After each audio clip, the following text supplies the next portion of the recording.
You ask Tiger to solve. This deals with linear equations with one unknown. The final result is h equals -80. Let's solve it step by step.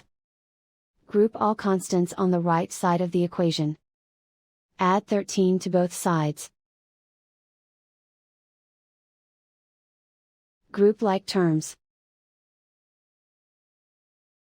Simplify the arithmetic.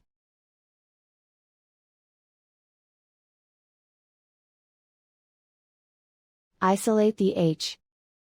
Multiply both sides by inverse fraction 4 over -1.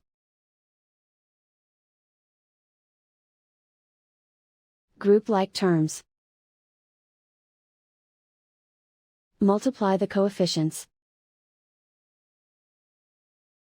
Simplify the arithmetic.